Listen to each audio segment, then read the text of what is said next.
So my name is Matthew Morton. I'm from England and I'm here on an ayahuasca retreat. Tell us a little bit about yourself. So I'm a professional bare-knuckle fighter. I come from the north of England. I'm over here at the moment with Athlete's Journey Home, doing an ayahuasca retreat, hoping to heal some brain injury and traumatic experiences from childhood. Nice.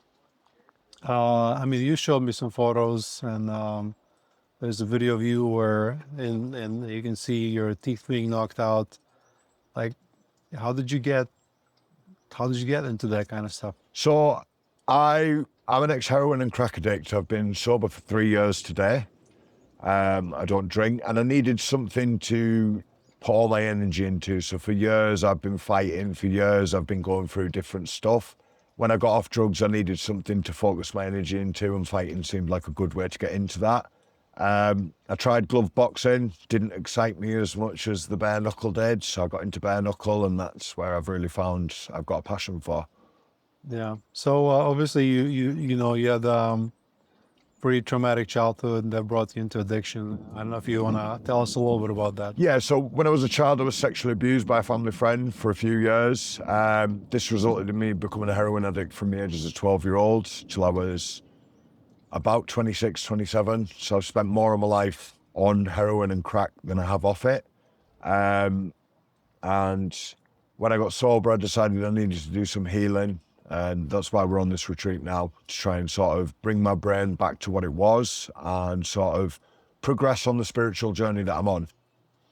So obviously you got quite far already, even before ayahuasca, right? So how has it been so far? You've been in for 4 days now. You've done 3 ceremonies. Talk to us about your experience. For me, it's been the most spiritually enlightening experience I've ever had in my life. Obviously, we're here with a really good group of people as well, so it's made it easy to feel like part of the community, settle in quite nicely, and we've all got stuff in common. So I suppose that, for me, was a nice little bit of an ease into it.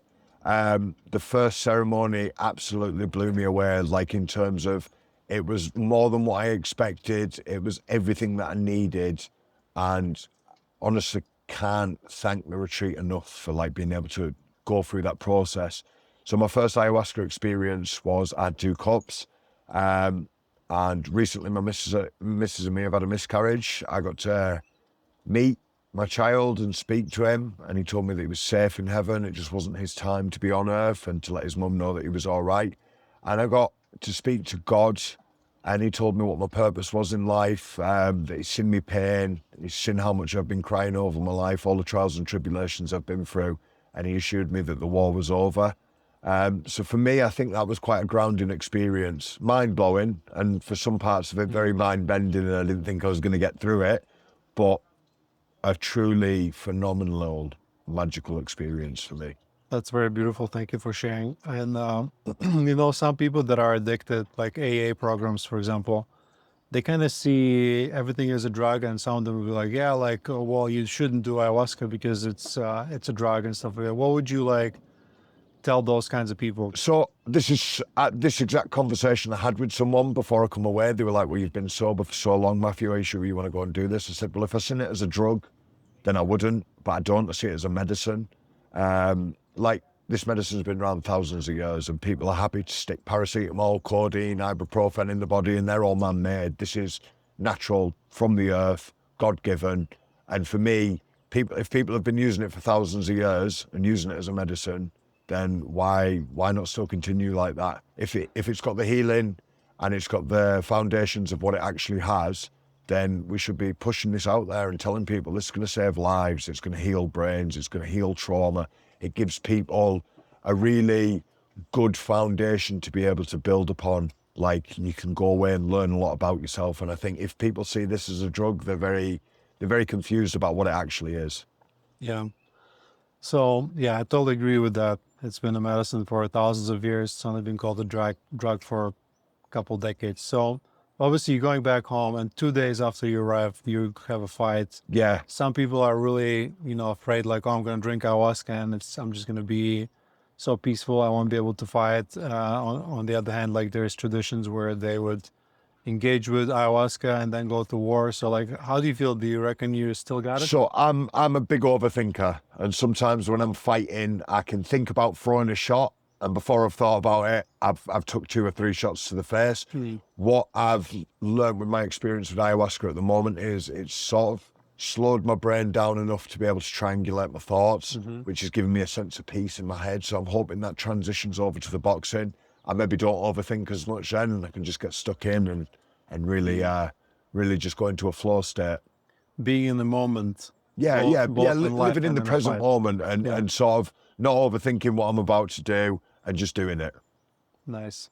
And I know you don't only just fight and you work on yourself, you also, you speak and you go to podcasts and you talk to people in prison. So what's your message, if So any? my message is, if anyone's thinking about healing, to come on a retreat like this, and really, sometimes you've got to step out your comfort zone. Life and growth comes from uncomfort. So a lot of people, as human beings, we live in our comfort zones and we're scared to try new things because we worry. And I think to step out your comfort zone really initiates growth, and an experience like this can really help move people forward. So I think some people live in the past and they get these ideas and ideologies about things because we hear it in the news, we hear bad things, but really all it is propaganda.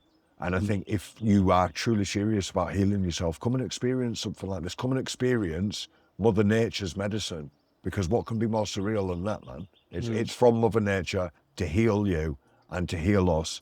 And I think everyone who has those sort of brain injuries or post-traumatic stress disorder and things like that, like this is a really healing process, and I feel in myself, even after 3 ceremonies, like better than I've ever felt in my life. So I'd recommend this massively to anyone. I also think for people on a spiritual level as well, man, like if you wanted to connect more on a spiritual level towards God or towards whatever you believe in, this is a great experience to be able to do that and look past yourself and be able to sort of look from a different perspective and sort of get the message, get a spiritual message, man. Yeah. Start from healing and then get spiritually inspired as well. Just before we wrap up, I want to zoom in on your ear. Yeah. I've never seen this before in my life. For those watching on the video, he only has a little piece of his earlobe left. What happened there? So I got in a street fight a few years ago with one of my mates, and he grabbed my head, screamed that he loved me, and then bit my earlobe off, man, and spat it in my face. Yeah. And now I'm earlobeless. He loved you so much that he wanted a piece of it. Yeah, he wanted a piece of me forever. I think they call it cute aggression. You know, when you like something so much, you like squeeze it. That's taken to I extreme. think that could be it, yeah. Matthew, thank you for sharing. Thank you for trusting us with your experience. I think it's all really cool, and I love your message. And let's hope it spreads and we get less violence and more love. Yeah, definitely. And can I thank you as well for having us on this retreat, mate? It's been honestly the most phenomenal experience of my life. I'd recommend it to anyone. And I think anyone thinking about it, just bite the bullet and do it, man.